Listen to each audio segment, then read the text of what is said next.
ಹೊನ್ನಾವರ ತಾಲೂಕಿನ ಪ್ರಸಿದ್ಧ ಕಾರಣಿಕ ಕ್ಷೇತ್ರ ಕಾನುಗೋಡು ಶ್ರೀ ಚನ್ನಕೇಶವನ ದೇವರ ಸನ್ನಿಧಿಯಲ್ಲಿ ಪ್ರತಿ ವರ್ಷದಂತೆ ಈ ವರ್ಷವೂ ಅನಂತ ಚತುರ್ದಶಿಯ ನಿಮಿತ್ತ ವಿವಿಧ ಧಾರ್ಮಿಕ ಕಾರ್ಯಕ್ರಮಗಳು ವಿಜೃಂಭಣೆಯಿಂದ ಸಂಪನ್ನಗೊಂಡಿತು. ಬೆಳಿಗ್ಗೆ ದೇವತಾ ಪ್ರಾರ್ಥನೆ, ಅನಂತ ಚತುರ್ದಶಿ ವ್ರತಾಚರಣೆ, ವಿಶೇಷ ಪುಷ್ಪಾಲಂಕಾರ, ಮಹಾಮಂಗಳಾರತಿ, ಮಹಾ ನೈವೇದ್ಯ ಸೇರಿದಂತೆ ಇತರೆ ಧಾರ್ಮಿಕ ಕಾರ್ಯಕ್ರಮಗಳು ದೇವಾಲಯದ ಅರ್ಚಕರಾದ ಶಂಭುಭಟ್ ಅವರ ನೇತೃತ್ವದಲ್ಲಿ ನಡೆಯಿತು. ಭಕ್ತಾದಿಗಳು ಶ್ರೀ ಸನ್ನಿಧಿಗೆ ಆಗಮಿಸಿ ಹಣ್ಣು ಕಾಯಿ ಸಮರ್ಪಿಸಿ ವಿವಿಧ ಸೇವೆ ಸಲ್ಲಿಸಿದರು. ರೈತರು ತಮ್ಮ ಹೊಲದಲ್ಲಿ ತೋಟದಲ್ಲಿ ಬೆಳೆದಂತಹ ಬೆಳೆಯ ವಿವಿಧ ರೀತಿಯ ಫಲವನ್ನ ಶ್ರೀ ದೇವರಿಗೆ ಫಲಾವಳಿಯ ರೂಪದಲ್ಲಿ ಸಲ್ಲಿಸಿ ಬೆಳೆ ಸಮೃದ್ಧಿಯಾಗಲಿ ಎಂದು ಬೇಡಿಕೊಂಡರು.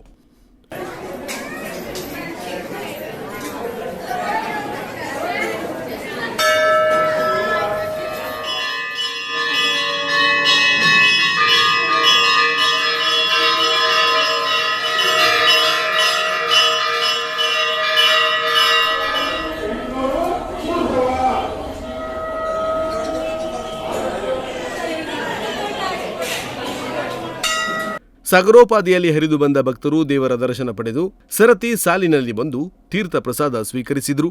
ಮಹಾಪೂಜೆಯ ನಂತರ ಅನ್ನ ಸಂತರ್ಪಣೆ ಕಾರ್ಯಕ್ರಮ ನಡೆಯಿತು. ದೇವಾಲಯದ ಆಡಳಿತ ಮಂಡಳಿ ಸದಸ್ಯರಾದ ಜಿಕೆ ಹೆಗಡೆ ಯಲಗುಪ್ಪ ಅವರು ಮಾತನಾಡಿ, ಎಲ್ಲಾ ಸಮಾಜ ಬಾಂಧವರ ಸಹಕಾರದಿಂದ ಇಲ್ಲಿನ ಕಾರ್ಯಕ್ರಮ ನೆರವೇರುತ್ತದೆ. ಈ ವರ್ಷ ವಿಜೃಂಭಣೆಯಿಂದ ಕಾರ್ಯಕ್ರಮ ನೆರವೇರಿದೆ. ಅನಂತ ಚತುರ್ದಶಿ ದಿನದಂದು ಇಲ್ಲಿ ಭೋಜನ ಮಾಡುವುದು ಅತ್ಯಂತ ವಿಶೇಷವಾದುದು. ಇಷ್ಟಾರ್ಥಗಳು ಸಿದ್ಧಿಯಾಗುತ್ತದೆ ಎಂಬ ಸಂಕಲ್ಪವಿದೆ ಎಂದು ಅನಂತ ಚತುರ್ದಶಿಯ ಮಹತ್ವದ ಕುರಿತು ವಿವರಿಸಿದರು.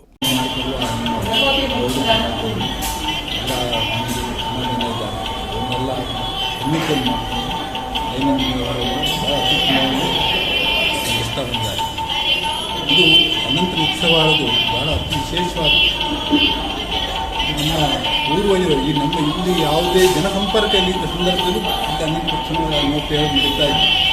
ಈಗ ಸ್ವಲ್ಪ ವಿಜೃಂಭಣೆ ನಡೀತಾ ಇದೆ. ಆ ಕಾಲದಲ್ಲಿ ಆ ಕಾಲಕ್ಕೆ ಅನುಗುಣವಾಗಿ ನಡೀತಾ ಇತ್ತು. ಈ ಕಾಲದಲ್ಲಿ ತುಂಬ ವೈಭವಪೂರಿತವಾಗಿ ಅರ್ಥಪೂರ್ಣವಾಗಿ ಮಾಡ್ತಾ ಇದ್ದಾರೆ. ಸುಮಾರು ಒಂದು 2,000-2,500 ಜನ ಊಟ ಮಾಡ್ತಾರೆ ಅನ್ನದಾನ.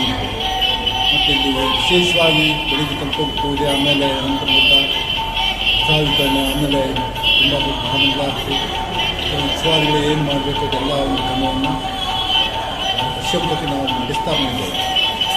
ಈ ಒಂದು ಕ್ಷೇತ್ರ ತುಂಬ ಒಂದು ಸ್ವಲ್ಪ ಇಂಟರ್ವ್ಯೂಲ್ಲ ಅಥವಾ ಹೈವೇಯಿಂದ ಹೊರಗಡೆ ಇದ್ದರೂ ತುಂಬ ಒಂದು ಪ್ರಸಿದ್ಧವಾದ ವಿದ್ಯುತ್ ಕ್ಷೇತ್ರ ಮತ್ತೊಬ್ಬಾರದು. ಯಾಕಂತಂದರೆ ನಮ್ಮಲ್ಲಿ ಎಲ್ಲರೂ ಭಕ್ತರಿಗೆ ತುಂಬ ಒಂದು ಪರಿಣಾಮ ಆಗಿದೆ. ಹಾಗಾಗಿ ಇದು ವಿಶೇಷವಾಗಿದೆ. ಸಾಲು ಇನ್ನೊಂದು ವಿಶೇಷವಾಗಿ ಬೆಳೀತಾ ಇದೆ.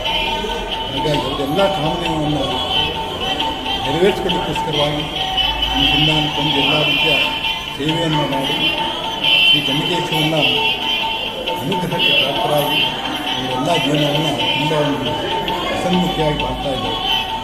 ಭಕ್ತರಾದ ಕೇಶವನಾಯ್ಕ್ ಮಾತನಾಡಿ, ಸಾವಿರಾರು ವರ್ಷಗಳ ಹಿಂದೆ ಪ್ರತಿಷ್ಠಾಪಿಸಲ್ಪಟ್ಟ ದೇವಾಲಯ ಕಾರಣಿಕವಾದ ಸತ್ಯಕ್ಷೇತ್ರ. ಪ್ರತಿ ವರ್ಷ ಶ್ರದ್ಧಾ ಭಕ್ತಿಯಿಂದ ಅನಂತ ಚತುರ್ದಶಿ ಆಚರಣೆ ನಡೆಯುತ್ತದೆ. ಯಾವುದೇ ಕಳ್ಳತನ ನಡೆದಾಗ ಇಲ್ಲಿನ ಕೊಂಕಣ ತೋಟ ನಾಗಬನಕ್ಕೆ ಬಂದು ಶ್ರೀದೇವರಲ್ಲಿ ಮೊರೆ ಇಟ್ಟಾಗ ಕಳುವಾದ ವಸ್ತು ಸಿಗುತ್ತದೆ ಎಂಬ ನಂಬಿಕೆ ಇದೆ. ಇದು ಅತ್ಯಂತ ಜಾಗೃತ ಸ್ಥಳವಾಗಿದ್ದು, ಯಾವುದೇ ಶುಭ ಕಾರ್ಯಗಳಲ್ಲಿ ಇಲ್ಲಿ ಎಡಬಲ ಸಿಂಗಾರದ ಮೂಲಕ ಪ್ರಸಾದ ಕೇಳುವ ರೂಢಿ. ನ್ಯಾಯಯುತ ಬೇಡಿಕೆಗಳು, ನಿಷ್ಕಲ್ಮಶ ಮನಸ್ಸಿನಿಂದ ಬೇಡಿದ ಭಕ್ತರ ಇಷ್ಟಾರ್ಥಗಳು ಈಡೇರುತ್ತದೆ ಎಂದು ಹೇಳಿದರು. ಜಲವಳ್ಳಿ ಗ್ರಾಮದ ಈ ಕಾನೂರು ಎನ್ನುವಂಥ ಪುಣ್ಯಭೂಮಿಯಲ್ಲಿ ಸ್ವಾಮಿ ಸಾವಿರಾರು ವರ್ಷಗಳ ಹಿಂದೆ ಇದೇ ದಿನ ಅನಂತ ಚತುರ್ದಶಿಯ ದಿನ ಪ್ರತಿಷ್ಠಾಪನೆ ಆಗಿದೆ ಎನ್ನುವಂಥ ಐತಿಹ್ಯ ಇದೆ. ಅಂದಿಂದಲೂ ಈ ಸ್ವಾಮಿಗೆ ಕಾನಿನಲ್ಲಿ ಹೊಂದಿರುವಂಥ ಗೂಢಾಕೃತಿಯ ಈ ಕಾನು ವ್ಯಾಪ್ತಿಯಲ್ಲಿ ಇದು ಈ 4 ಹಳ್ಳಿಗಳ ಸಂಪೂರ್ಣ ವ್ಯಾಪ್ತಿಗೆ ಈ ದೇವಾಲಯ ಮೊದಲಿಂದಲೂ ಗ್ರಾಮಸ್ಥರು ವಾರ್ಷಿಕವಾಗಿ ನಡ್ಕೊಂಡು ಬರ್ತಾರೆ. ನಾವು ಪ್ರತಿ ವರ್ಷ ಈ ಅನಂತರ ವ್ರತದ ಪೂಜೆಯನ್ನು ವಿಶೇಷವಾಗಿ ಎಲ್ಲರೂ ಸೇರಿ ಸಾವಿರ ಸಂಖ್ಯೆಯಲ್ಲಿ ಜನರು ಬಂದು ಆಚರಿಸ್ತಾರೆ. ಈ ಭಗವಂತನ ಮಹಿಮೆ ಅಪಾರವಾದದ್ದು. ಇಲ್ಲಿ ಭಕ್ತರು ತಮ್ಮ ಇಷ್ಟಗಳನ್ನು ಬೇಡಿಕೊಳ್ಳಲಿಕ್ಕೆ ಪ್ರಸಾದವನ್ನು ಕೇಳ್ತಾರೆ. ಎಡಬಲಗಳಲ್ಲಿ ಸಿಂಗಾರದ ಪ್ರಸಾದ. ಆ ಭಗವಂತ ಯಾವುದು ಮಾಡು ಅನ್ನೋದ್ರ ಬಗ್ಗೆ ಬಲಗಡೆ ಕೊಡ್ತಾನೆ, ಮಾಡಬೇಡ ಅನ್ನೋ ಬಗ್ಗೆ ಎಡಗಡೆ ಕೊಡ್ತಾನೆ. ಹಾಗಾಗಿ ಆ ಪ್ರಸಾದದಿಂದಾಗಿ ಬಹಳಷ್ಟು ನಮ್ಮ ಚನ್ನಕೇಶವನ ಮಹಿಮೆ ಅಪಾರವಾಗಿ ಪ್ರಸಾರ ಆಗಿದೆ. ಮತ್ತು ಈ ಭಾಗದಲ್ಲಿ ಜನರು ತಾವು ಬೆಳೆದ ದವಸ ಧಾನ್ಯ, ಅಡಿಕೆ, ತೆಂಗು, ತಂದು ಇಲ್ಲಿ ಫಲಾವಳಿ ಕೊಟ್ಟು ಈ ದಿನ ಕೃತಾರ್ಥ ಆಗ್ತಾರೆ.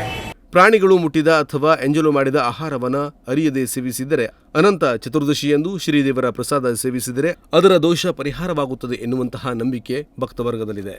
ಇನ್ನು ಧಾರ್ಮಿಕ ಕಾರ್ಯಕ್ರಮದ ನಂತರ ಫಲಾವಳಿ ಸವಾಲು ನಡೆಯಿತು. ಶ್ರೀದೇವರ ಅಲಂಕಾರ, ಬಾಳೆದೆನ್ನಿನ ದಂಡಾವಳಿ ಭಕ್ತರ ಆಕರ್ಷಣೀಯವಾಗಿತ್ತು.